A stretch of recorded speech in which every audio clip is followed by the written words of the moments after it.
Today's guest on the What Fuels You podcast is Nancy Xiao. Nancy is the CEO at Mason, where she is responsible for day-to-day company leadership as well as driving its next stage of innovation. She previously served as the president of Mason, overseeing the company's meteoric growth in both company expansion and platform adoption. A mobile technology and hardware industry nerd, Nancy has undertaken complex challenges from pushing the boundaries of VR to enabling companies to build their own smart hardware product lines.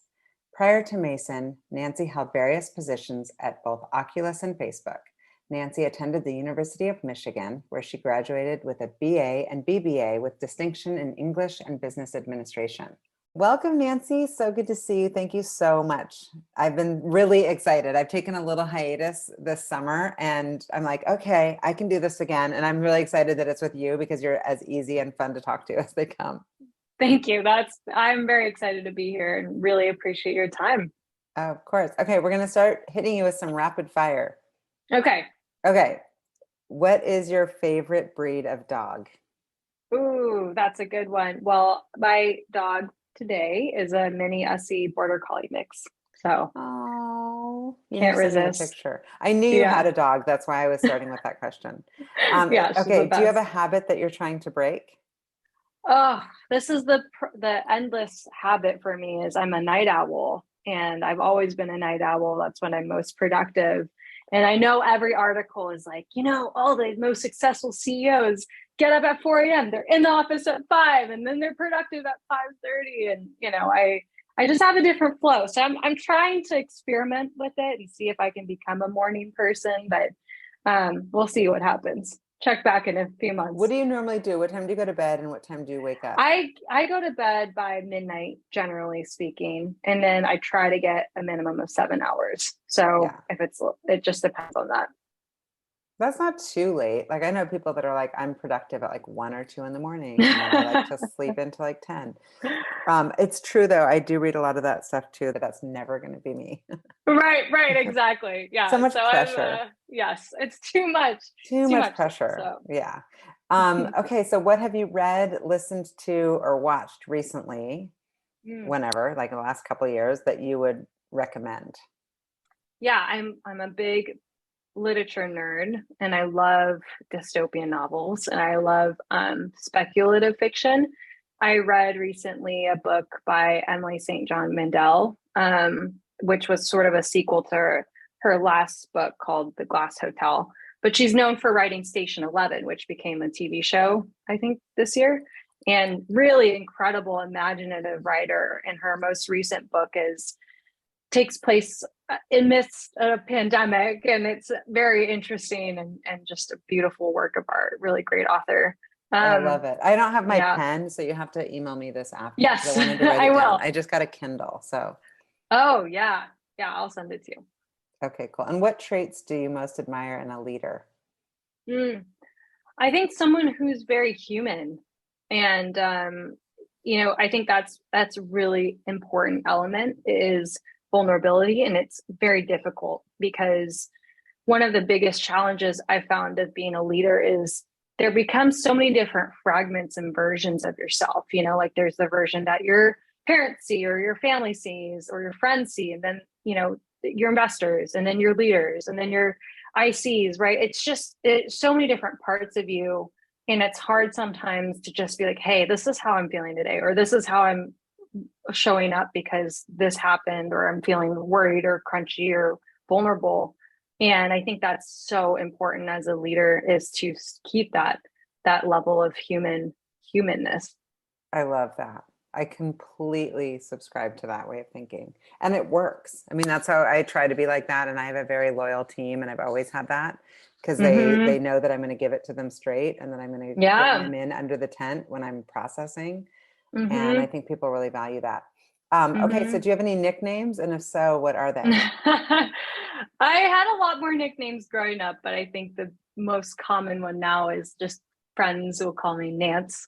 And it's just a nice little short name. Yeah. I have a very not Asian sounding first name. I think it's often surprising to people. I've actually gotten that comment before where they see me, they see my first name, they're like, wait, that's not what I expected. What My are more grandma's named common, what Nancy. would more common first names be? I actually I can't name a bunch off the top of my head, but I think I haven't met a lot of Nancy's myself. And my brother's name is just Jim. It's not James. It's just simply Jim. That's it. And we've always wondered, and we finally asked our parents about it, and they were like, because our name isn't the translation of something. That is our name. You know how sometimes people will have an English name and their Chinese name or something like that, but that this is our first names. And our parents actually named us after uh, presidents Oh, and their family. Yeah, very so are you random. Nancy Reagan? Yeah. Oh, that's awesome. I love it. What are you into food? Are you a foodie? And if so, what's your favorite kind of cuisine? I love Asian food. I love a good Thai restaurant, sushi. That's my thing. I only make spicy Chinese food at home. That's it. I don't know how to make anything else. So, Things could be worse. Spicy Chinese foods, right. yum. And Yeah. what's Oh, yeah. this actually like links together. I'm like the Jewish people on Christmas, we go to movies and eat Chinese food. So then my next question is like, what's the best movie that you've ever seen? Or your favorite Ever movie? seen? Oh my Or like, what gosh. are you into right now? What movie are you feeling? One of my favorite movies is Inglorious Bastards with Brad Pitt and this whole cast of characters, and it's a Quentin Tarantino movie. It's just so well done, and Christoph Waltz is just incredible in that movie. Um, Other movies, I haven't seen a ton of really outstanding ones this year. Top Gun 2 was good. It It was good. was good. It was I really good. cried. It was so Yeah, me good. too. Yeah. Yeah. So you're young for Top Gun because that was like my generation. So speaking of your childhood, like where are you from? Where did you grow up? Tell me a little bit about your childhood. Yeah, from Seattle area, suburbs, nothing too crazy. Our parents had immigrated here, and I was born in the US. My brother was born in China, which was a whole part of my identity growing up. It was very interesting to kind of not share that part of my background with the rest of my family. I was the only one who'd been born here. Um, my parents are very much like bootstrapped, figured it out themselves. They're from middle of nowhere town in China that wasn't even on the map for many, many years. And they figured a way to get from there to the capital of the province, which would have been the stopping point and kind of like big achievement for a lot of people. But my mom was like, no, we got to keep going. So they went from there to Beijing. And from Beijing, the next stop was like, all right, let's do abroad. Let's go to America. Let's build something for our family's future. And my dad ended up getting a full ride to do a PhD at University of Washington. And my mom worked multiple jobs to support him. They had my brother in China for a while with their grandparents to just try to make everything work. And I was a oops baby. It was a bit of a surprise, and it was very stressful for them at the time because they didn't have a green card and they didn't have any path really to getting a green card. Like, who knew what was going to happen? And if they didn't get a green card and had to move back to China, I wouldn't have all the benefits of Chinese citizenship, which is linked to your schooling, it's linked to healthcare, all this kind of stuff. So it was pretty high stakes to have to stay.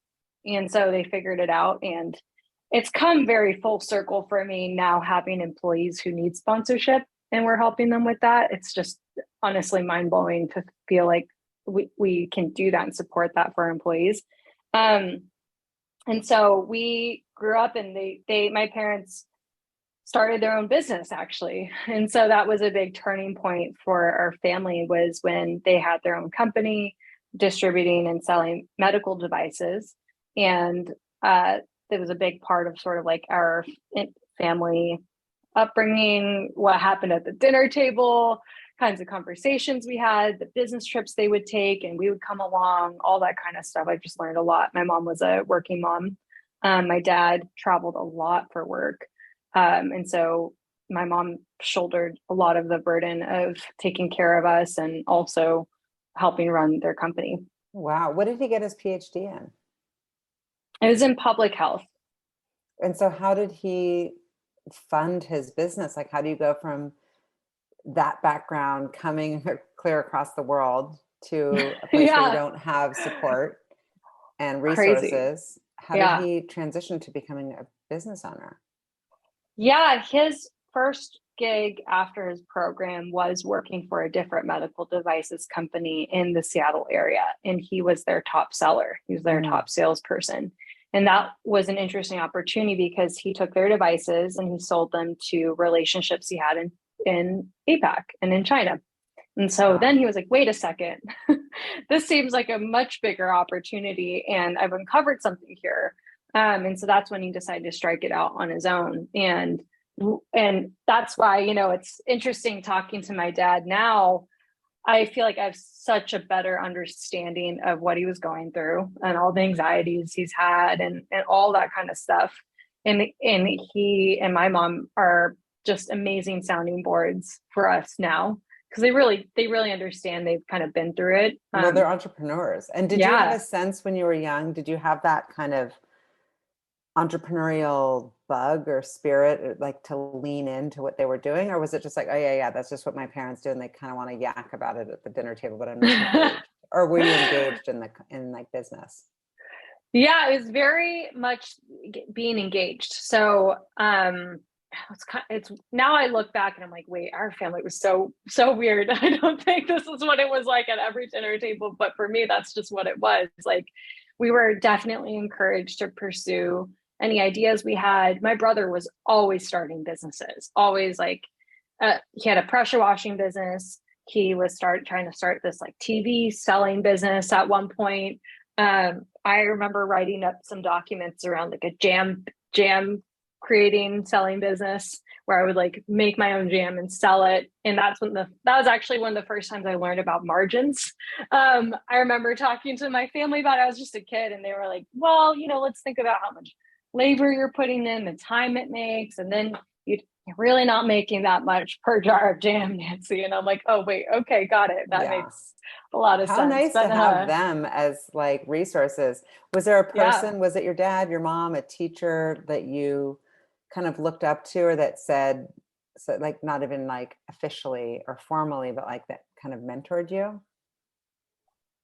Yeah, growing up, I think it was really inspiring to see my brother always doing something kind of off the wall a little bit, and it was always something really big and kind of wild, and and he would sometimes make it work and sometimes it wouldn't work, but it was really inspiring. And then in high school, we had a bunch of different business programs and extracurriculars you could do, like student business clubs and things And you like were in that, which were DECA, really right? I cool. saw I was that. in DECA. My Yeah. son's in DECA. Yeah. Yep. DECA, FBLA, both of those. I was pretty inspired by those programs, and ended up actually through some of those involvement. Um, I ended up getting really involved with the tech startup community when I was in high school. I went to startup weekends when it was just getting off the ground. I did a couple internships with some local startups. Like there was one startup that was part of Founders Co-op that I interned at. Another company started by Dave Chappelle as well. He used to start a lot of different like um, hangouts and stuff. I think Hops and Chops is what it was called.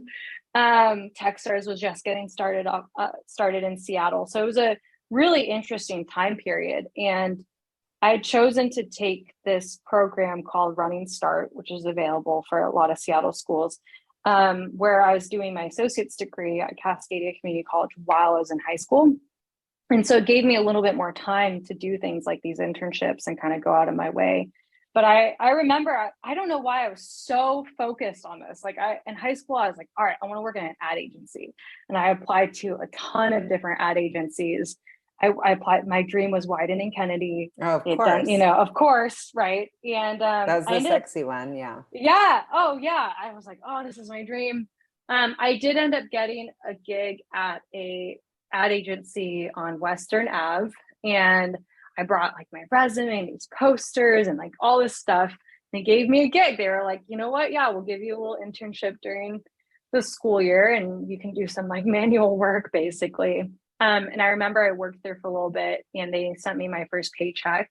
But a few weeks later, they were like, wait, I don't think we can employ you anymore because you're only 15 years old. I was not Mm. even 16 at the That's funny. time. They didn't even ask. Yeah, they didn't even ask. Like that happened twice actually, Yeah. where they were Was like, it wait, was you're not it old for enough. you? Like my brother was also, we have a similar background. Mm, My family were entrepreneurs. We'd talk about business mm, at the dinner table. My brother was always starting crazy wild businesses and wildly mhm, successful businesses, constantly mhm, still.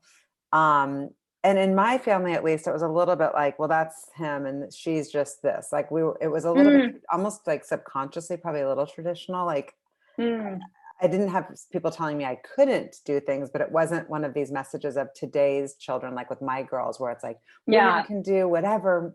Did you have Mhm. somebody telling you kind of like really like aim high and like go for it? Or were Mhm. you Yeah. more thinking smaller? Like where was your head around kind of success? Yeah. Yeah, that's a really good question. I think having such a strong mother figure, working mother figure was a big deal. Mm, It just never even occurred to me that there would be anything else, you know, like because she was so present in our family and also in always encouraging me to I don't know, we were kids and she would have us watch Susie Orman like on the weekend. oh, It was nice. I yeah, we should were have my watching kids that watch as that. a That's a great kid. idea. Yeah, we were watching that in elementary school and she was always like, hey, you know, watch Maria Bartiromo on Oh, I CNBC, right? love You that.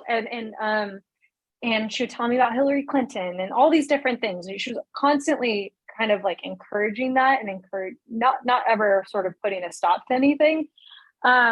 She was really encouraging me kind of going off on my own and all that just in terms of those internships and kind of exploring and Yeah. experimenting.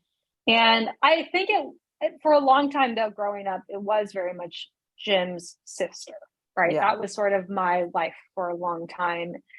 The high school, the junior high I went to, everyone had already had Jim as a student, you know, and Yeah. he's so smart and charming and all this stuff, right? That it was hard and I was very competitive. And so when I left Seattle for college, I feel like that's when I really started to kind of come into my own a little And bit. blossom more. Yeah. How'd you decide Exactly. Michigan? That's such a fantastic school. Like, I love that you Oh, went there, and not many kids from Seattle go there. no, that's very true. I remember my year, there's maybe 5 kids from the whole state of Washington that went. Yeah. And I had basically never entertained it at all until Jim had applied.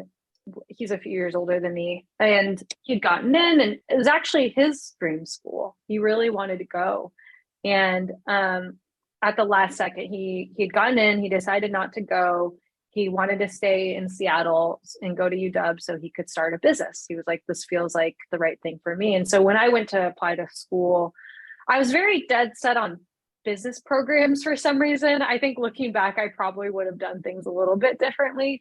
But I looked up basically the top B schools for undergrad. Michigan came up, a few other schools came up. And I had actually originally gotten into the hotel school at Cornell. That was Great my program. original top choice. Yeah. So I'd gotten in and you know, it was this beautiful Hogwartsy campus and Ivy League and, you know, all that kind of stuff that my parents were thrilled, right? They're really excited for me.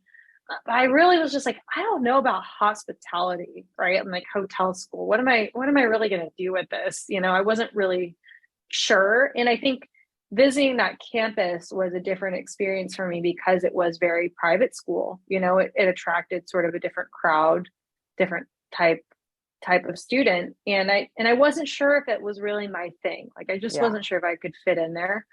And then Michigan came about as an opportunity. I'd gotten in. I didn't know anybody in the state of Michigan. I didn't know anybody in the 5 states surrounding Michigan. That's Right. how just new it was. I didn't even visit, and I ended up taking that instead because of one reason. And it was because around this time, when I was, you know, going to all these tech startup events and stuff, I started meeting a bunch of Michigan alums, and they were so excited about their experience. Like even years later, they were like, "This is the best thing that's ever happened to Oh, me." people love Michigan. People Yeah. are obsessed. Yeah. And I remember one person specifically, he learned that I was thinking about going there. He rallies all of his 5 best college friends. They put me on an email thread. They're like, here's all the things you got to do and all the classes you got to Oh, take. I love that. Yeah. And I was like, wait a second, like people really are obsessed with this place. Very And much. yeah, and I ended up kind of doing it a little bit on a whim. I mean, I didn't get that vibe as much from a couple of the Cornell one that I talked to. And it ended up being such an amazing opportunity because there were some really crazy things that I was able to achieve there that I don't know would have Yeah. happened Well, and otherwise. you overachieved. I'm like, holy smokes, you studied English and business administration and minored in Chinese. That sounds like a very busy college It experience. And was. It also was. love that you did so many different things like along your entrepreneurial journey to like continue to pursue that. Yeah. Who was Yeah. guiding you through all of this? Or was this all kind of like self motivation? Oh man, I was definitely on a mission as soon as I got there. I was like, I'm gonna do all the things. I'm gonna get really involved. I have this like I wanted to bring Startup Weekend to Michigan because I'd just done all that in Seattle, and that was sort of my first thing I wanted to do. And I Mm, got involved with student orgs. I had professors and student groups that were really inspiring to me and really encouraged all of that. But hmm my freshman year, I got involved with the Ann Arbor startup community and the Detroit startup community. And at that time, it was pretty small, but amazing people who were, I couldn't understand why they helped me so much because I was, in my head, I was like, I don't really know what I'm doing here, but they seemed to believe in me. So that's great. One of them was this guy named Doug Song who started Duo Security, which he sold to Cisco for a couple billion. And he was this fixture in that community. He was so welcoming, so helpful. He just reminded me a lot of the mentors and stuff I'd had in Seattle. mm. And so I started getting involved that way. I was part of some student groups. I did successfully bring Startup Weekend to Michigan my freshman year. And that was sort of the first time I'd done something really new and on my own. It kind of started something from nothing, kind of got it off the ground, raised a bunch All of money to right. do I it my love. freshman year. Yeah. And just kind of took a lot more risks. Like I traveled a little bit to these different summits and went places as a freshman that I had just never been able to do before. Mm. And that kind of all snowballed and continued to build on itself with every year that I was at school. So by the time my sophomore year rolled around, I was working on a nonprofit that kind of came about very randomly. So I met this alum at an event and I was telling him about how we just really needed a space on campus for students to get together, student entrepreneurs like myself who wanted to like talk about ideas, make things happen, try something new. And he was like, well, why don't you like buy a house? Why don't you just like buy a space and like make it happen? Make it a dual space, put a cafe in there. I just could not even understand what was happening, right? Like I was like, I guess, sure, I have no money. I don't know where this is going. And he ended up helping co-create this nonprofit with me. His name is Dhani Jones. He had been an NFL player. He played at Michigan. He had a travel channel show called Dhani Tackles the Globe and helped us buy this house to start this nonprofit and create a whole program around it. We had speakers come in. That's We spoke. It was just incredible. amazing. Yeah, What's it was it? Is it still amazing. there? It's still there in more of an ad hoc capacity. One of the things we had dreamed of was bringing it to other schools, but it would have required, I think, me staying behind and focusing on that after college instead of taking a job. But we got it pretty far, and some students still carry it on today. It was the craziest thing. You should have seen the look on people's faces when we would walk into a house. It was like little old me and this giant linebacker. Yeah. I'm guessing some of the theme, I mean, we haven't even gotten to your career yet, and I'm just hearing Yeah. kind of little themes of curiosity, grit, hmm kind of just like pushing yourself. hmm And um, when I'm asking these questions, part of me is asking because I'm just like, businesswoman to businesswoman, this is fascinating, but Yeah. also through the lens of like a mom, like how do you, I guess it's just like that whole thing of like luck. What's that saying? It's like luck happens when opportunity meets what is that saying? It's like so good. Like you're creating your own luck. Yes, basically, yes, because you're seeing totally. Being opportunity and prepared. your preparation meets opportunity. I can't remember what it Yeah, is, but I just yeah, love that you are putting yourself in front of situations that, you know, create opportunities to get noticed and to stretch yourself. So tell me about some of your yeah, other internships and how you yeah. pursued those. Oh man, those were every summer was a struggle. It was definitely really hard. It wasn't coming easy to me. And I felt like a bit of an outsider in the business school because a lot of kids were going finance or consulting. That was it, right? And tech path was not really ironed out yet. And so I ended up spending a lot of time with MBAs, which was helpful. And I Hmm. ended up having a different internship every summer to try something new. So my first summer, I worked at the Kauffman Foundation for Entrepreneurship in Kansas City, Missouri. And I Mm. got that through some relationships I had at Startup Weekend. And it was the most interesting internship for a freshman. I mean, it was like research, it was this $1 billion foundation, it was so much happening at once. Really cool opportunity. The other students who were interning were from West Point and from MIT and just like incredible institutions coming together. And then I did work for Duo Security one summer. Probably should have quit school to work there full time, honestly, considering their outcome. I worked there when it was about 10 people. It was amazing. Wow. It was amazing. Yeah. Another summer, I worked at a design and branding firm called Wolf Olins, which had done the brand work for the London Olympics and a bunch of different companies like Mozilla. And that was a very different experience, like more design oriented. Stayed in San Francisco that summer. But one of the most formative things I did in my summers was I did this program at Michigan called the New England Literature Program. And it's a program where you go into the woods for 6 weeks and you have no technology, like no phones, barely have electricity. And you hike and you journal and you create your own curriculum in many ways. And it's very non-traditional sort of learning, like very experimental learning. We did a different hike every week. We summited Mount Washington as sort of the finale of the program, read a lot of Walden. And it was just the most incredible way to understand myself a little bit better and take a break from all the crazy tech stuff and just think a little bit more deeply about what kind of person I wanted to be, what I valued, what was meaningful to me, and just really opened up my perspective. That sounds like an incredible program. Yes, it Wow. Talk was. about It really pushing was. yourself. I love that. And so, Yeah. okay, so when you graduated, you have all this information. You're like, okay, I can go this direction. You really got kind of like a potpourri of like Yes. experiences. Yeah. So, Yeah. and obviously easier if you're going the finance consulting route because those companies come right on campus, they recruit you Yeah. right out. What was your Mhm. recruiting process like to get your first gig right out of college? Oh man, I was panicking. I did not have a job until spring, like close to graduation, and all of my other friends were done. I was really looking for something that would be fulfilling and I could break into the tech industry for real, maybe a bigger company. I wasn't really sure. I cast a pretty wide net. I would and I ended up with a few offers. So I had an opportunity to join Square as an account executive, like doing sales. That was one option. The second option was joining Facebook to do product marketing, and I thought that would be really interesting. I got really lucky with that opportunity. It was joining a company that had been acquired into Facebook called Parse and being one of their product marketing folks. And then the last opportunity I had was wildcard, total wildcard. I had a mentor in college who's still a close friend of mine today. His name is Dan Gilbert. He owns the Cleveland Cavaliers basketball team.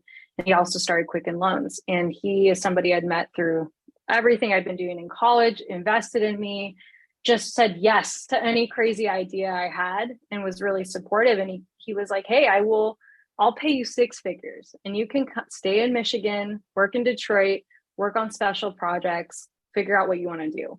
And that was absolutely the hardest thing I've ever had to turn down because it was just this amazing, unique opportunity in somebody who, for whatever reason, really invested in me and just believed in me. When I look back now, I'm like, I had no idea what I was doing, right? I was just a peanut. And those were my three options. I ended up going the Facebook route because my thinking was, I'm ready to go see the world outside of Michigan a little bit, see how these big fancy companies do it, maybe take those learnings back someday. Yeah. And What was that and interview process like at Facebook? it was a whirlwind. It was a couple phone calls. They flew me out, did a whole round of on-site interviews, and they gave me an offer before I even left the parking lot. They called me while I was waiting Oh, for a car. Yeah, it was pretty special. It was really I special. I think that's incredible. And so was product marketing and ultimately product management, was that kind of Hmm. the right fit for you? Is that where you belonged? Yeah, absolutely. I loved being at the intersection of customers and developers and and engineering and product. I thought that was really exciting, and design. I knew and at that point I wanted to move into product management at some point, and I had some opportunities to sort of test run that while I was at Facebook. Even in my product marketing role, I was PMing a mobile app for one of the big conferences we were doing, Hmm. things like that. And so I I had this opportunity to move into product marketing at the Oculus team when they had been acquired, and that was one of the best experiences I've ever had. I mean, joining kind of early in that whole product life cycle. Like, I joined when the first product was still in pre-order, and it was very, very messy and chaotic and crazy, but everybody was so dedicated to the mission and cared so much. It was a bit of its own culture, um, Yeah. outside of Facebook. And eventually, after a couple of years, I did have an opportunity to move into product management formally. Can you speak to the culture a little bit about, you said specifically that it was a little bit of a different culture, but how would you describe that culture and how would you describe the overall Facebook culture? Yeah, the overall Facebook culture is very, very transparent. I really loved that. You could really go message any leader in the company. You could ask anybody a question. You could jump into any product team and ask about things you wanted to see on the roadmap and things like that. And I thought that was very cool. It wasn't secretive, sort of like other companies. Um, Everybody was very high caliber, but humble. Like, you would never know that you were in the midst of somebody with their own Wikipedia page. Like, it would never come up. And I think Oculus had a lot of that culture as well. And they had this whole other spin on it, though, where a lot of these folks had come from the gaming world, which was very different. We had a lot of people who were, there's like a very intense sense of urgency and ownership that we got to do this to make sure that virtual reality is going to happen, right? It was like, it's on us to make sure that this goes out to the world. This is a new technology. This is a new moment. It was a lot of like new frontier types of work. I Hmm. remember we would get into a meeting and you wouldn't even be able to describe something without referencing a sci-fi movie. I remember putting together a brief once and we referenced Minority Report as the way we wanted to visualize something, because it never really been done before. It was Right. very much like working in a futuristic sort of timeline and movie, and it was so interesting. It was a really, really fun time. It sounds like it would be an incredible experience. I've heard such mixed reviews about Facebook. Obviously, people have strong opinions about the Yeah. company. I Hmm. guess, what surprised you and what would surprise us, since you've been kind of on the inside Yeah. about the company, or like, you're probably at cocktail parties or barbecues, like counteracting what people actually think. It sounds like you had a very positive experience. Yeah, yeah, it might have been different for folks depending on your team. Like, I never worked on what they call the big blue app. I always worked on these teams that have been acquired. So it was a little bit of a different flavor. But I do think that I think sometimes people are surprised by how much people care and how hard they work there. It's definitely not a culture where people just lay back and it's, rest invest sort of culture. People really grind and really are here to make big outcomes happen. Even Hmm. at the scale when I joined, we were about to hit 10,000 people. By the time I left, it probably was 5 or 6 times that. And it still felt pretty fast paced, which I thought was cool. I think the level of transparency is really special. I remember my first few months there, maybe I was able, I mean, throughout my whole time there, I was able to meet with incredible leaders. Like VPs of product would have their door open for mentorship and guidance and coaching.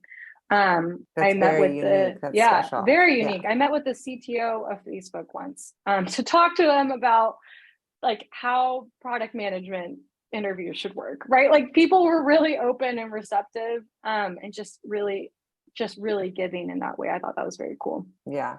Are there any takeaways that we can learn or that you've brought with you to Mason as far as the interview loop, like best practices around interviewing and vetting talent? Mm. That's a good question. I think that I've learned, just having been part of different cultures within Facebook, how important it is to have people on your team who are ready for that stage, right? So I'll give you an example. Like Oculus was in such a startup-y new category building phase, right? It was not the right time for somebody who was like, oh, I just want to scale a big engine and like let it run, right? That there were some people who transferred over and that was just not their cup of tea. I've learned that with recruiting with Mason, you might find people who are like, oh, I want to join a startup, and you got to ask, okay, but why? Like, what do you think?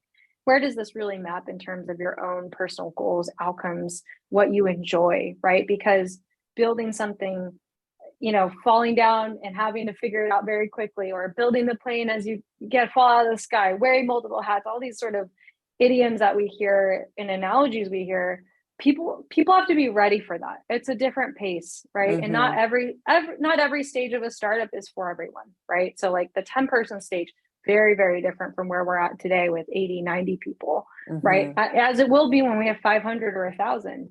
And people just you really have to get signal on whether or not this is truly the right moment for them. Well, I'm excited to hear about this journey. Like, I love that. The 10 person, 50, when we get to 500, 1,000. Where are Mm-hmm. you now? And for people who don't know the company, tell us what the company does and kind of the origin story.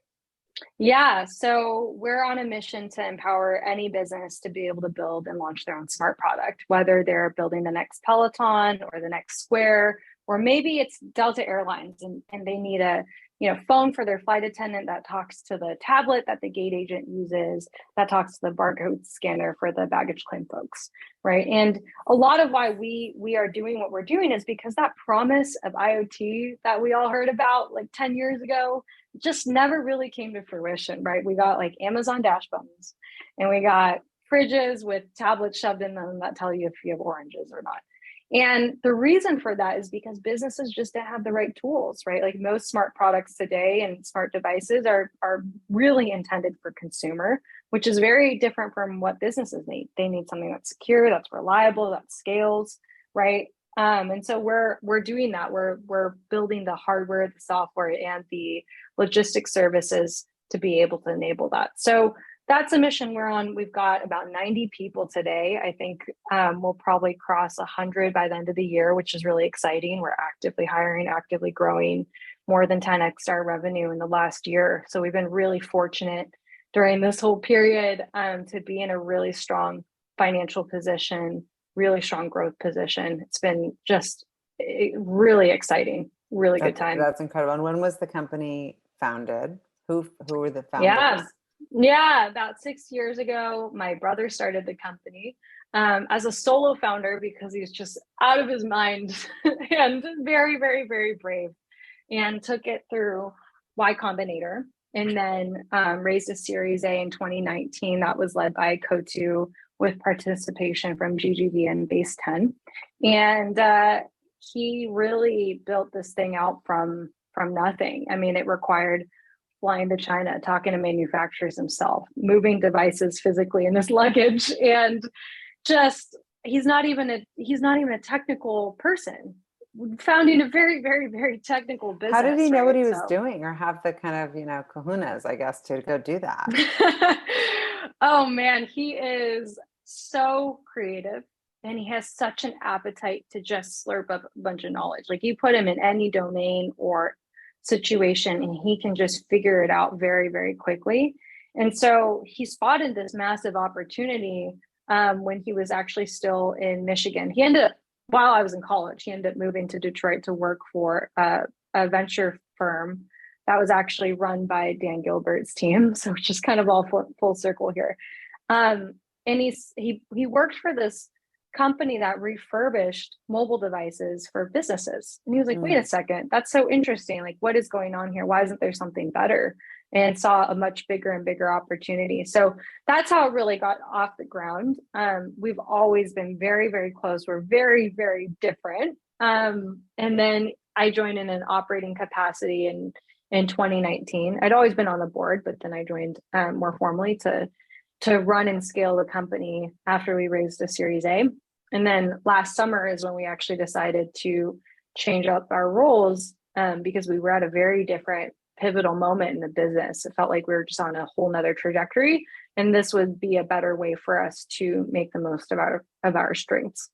And so what's your position now? I mean, I know your title, but how Mm-hmm. has that been like, okay, this is my lane, this is your lane, and how do you guys navigate that? Obviously, you've got a board and all these other people that you have Mm-hmm. to kind of Yeah. deal with. But like between the two of you, how did that conversation even come to be? It was never my goal when I joined the company. I kind of joke about this, but it's true.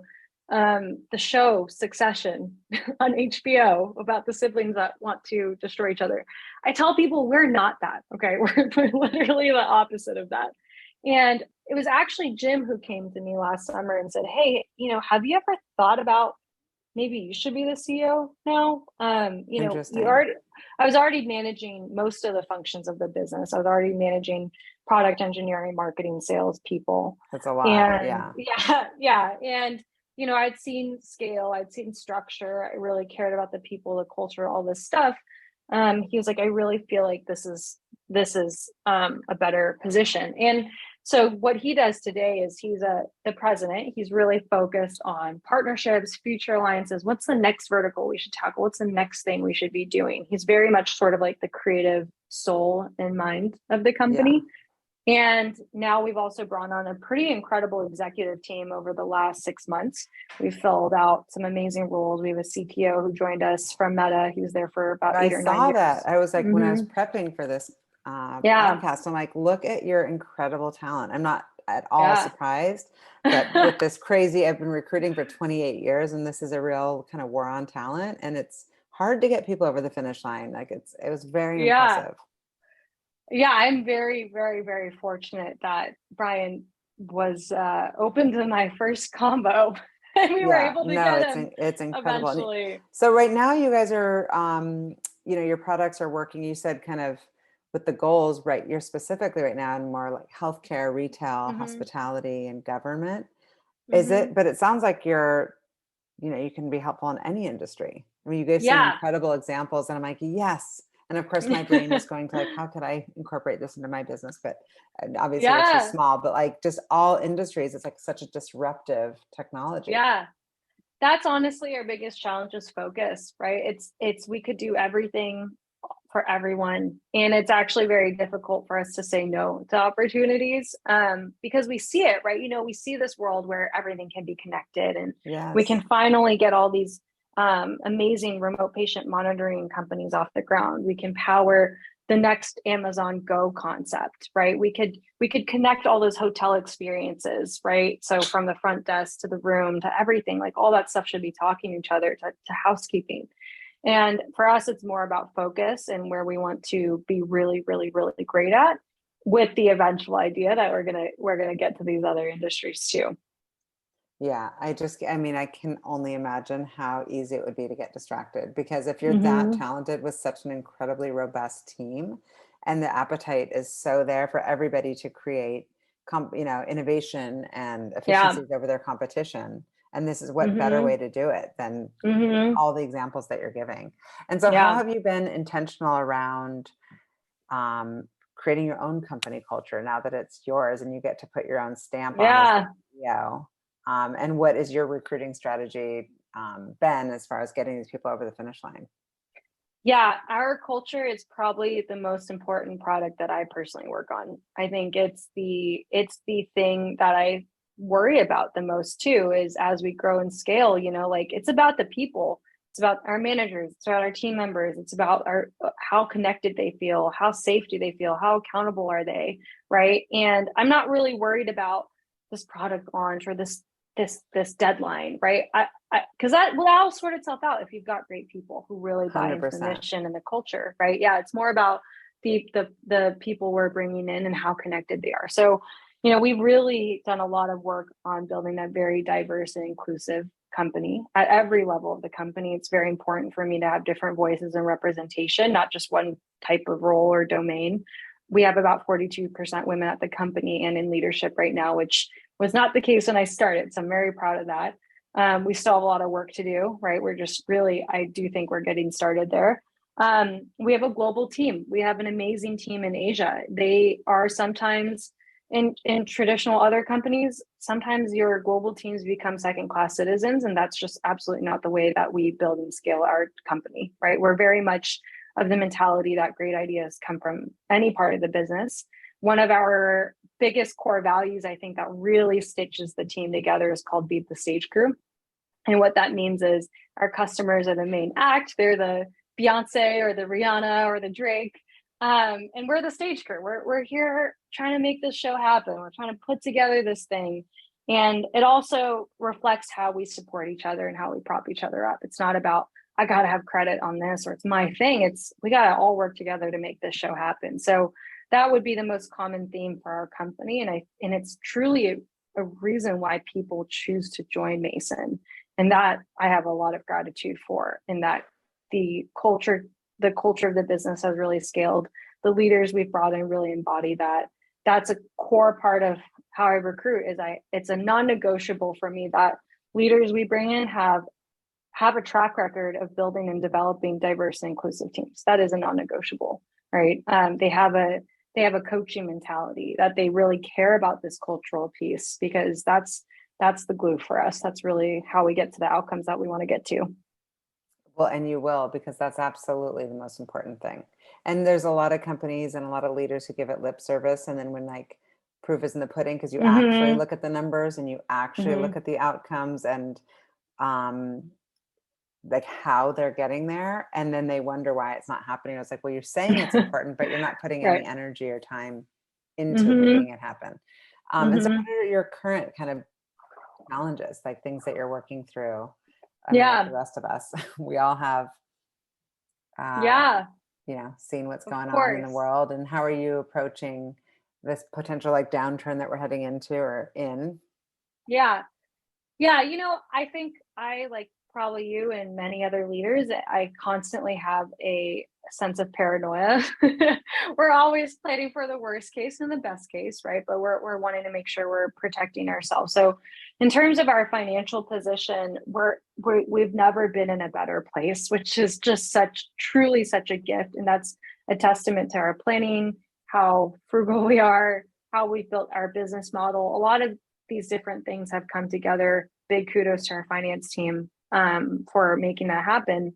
But we're in a really fortunate place where we're growing, we're actively hiring, we're actively making investments right now off our own balance sheet, which is pretty exciting.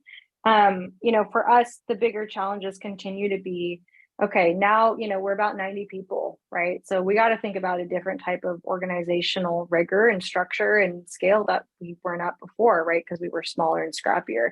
Well, now what does a 90-person company look like? Now looking ahead, what does it look like when we're, double this someday, right? What will change, and how do we operate as that level of polish that we want to be at? The second is always around focus, right? Just sort of thinking about all the different opportunities we have ahead of us. How do we make sure that we're really setting ourselves up for success? I think the third thing is continuing to do that work on our leadership team. We brought in a lot of executives this year, right? So we got to make sure that everyone's really on the same page, really onboarded, communicating well, all that kind of good stuff. But most importantly, I think it continues to be actually one part of the business I'm really leaning on right now is developing tools and training for internal growth and development. A lot of our team joined in the last 12 to 16 months, right? Because we've grown so quickly. So now let's make sure that they have the tools to succeed and grow and develop in their careers. That's a big part of my focus right now. That's incredibly important to think about. Most people are just thinking on like execution, what's right in front of them, but thinking about Mm, like planning and making sure hmm that you have all the right talent in place and that they're engaged and that they're here, 3, 6, 9 months from now and many years from Yeah. now.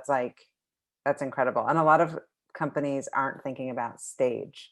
They're just hmm either over titling or over indexing in certain areas and not thinking big picture. And that hmm all very impressive. I'm not surprised at all, but it's almost as if you've been working for like 30, 40, like you have this wisdom about you. And I just find it incredibly inspiring. It's amazing. I have a lot of help and a lot of coaches and a lot of people that I panic call. There's just no way. I feel like a different person, honestly, every few months Well, because of all the things it's I'm learning. impressive. I Hmm remember hearing about you before I met you and then meeting you and was like, oh my gosh, love, love, love. Oh my God, And what? I think that it's like all of the things combined, everything that we've talked about in this conversation, right? You're like, okay, I'm smart, I'm driven, I'm gritty, but I'm also real and humble and normal. And I have a sense of humor, just like it's like the full person. And I'm guessing you show up like this at work. And um, it's powerful. I mean, there's no other way to put it. I read all sorts of stuff about different leaders also. And um, you're the unicorn, truly. Like I'm That's so very generous. excited to see what you're I building here. appreciate that. I'm curious outside of work, how you unwind, how you kind of decompress, and your ultimate fuel. Like I always end the interviews with like, what fuels you? Yeah, I love it. Nice.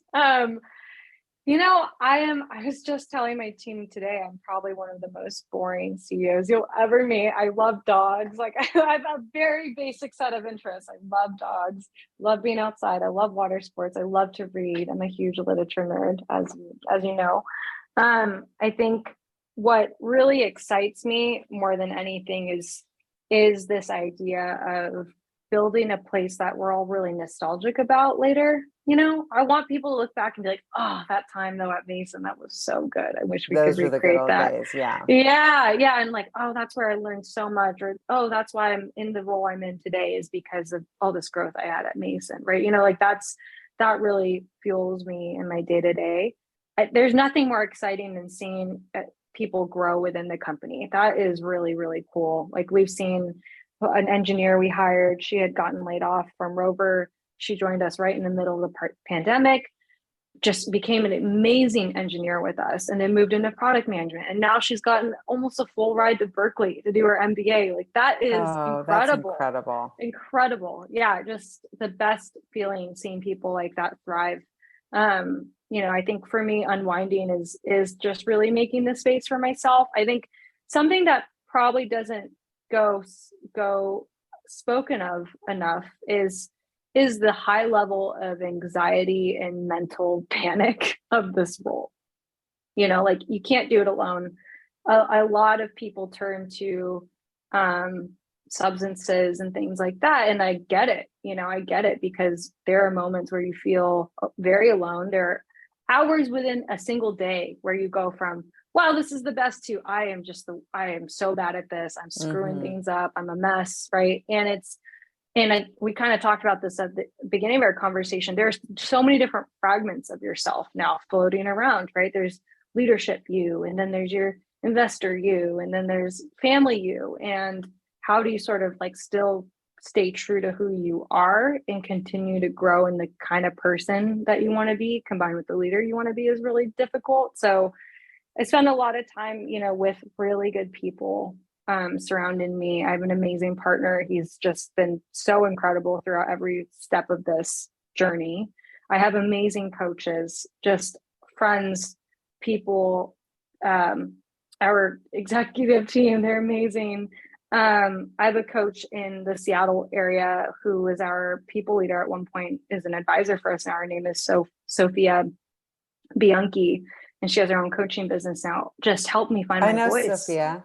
Ah, She used to yes, work she's the at best. Uber, right? Yeah, yep. Yeah. Yeah, amazing.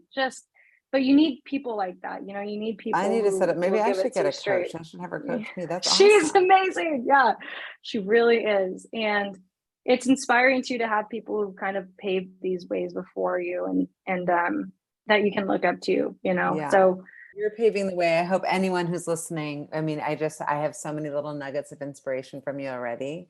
And you're just at the like such an incredibly exciting time in your life and in your career. I can't wait to continue to watch.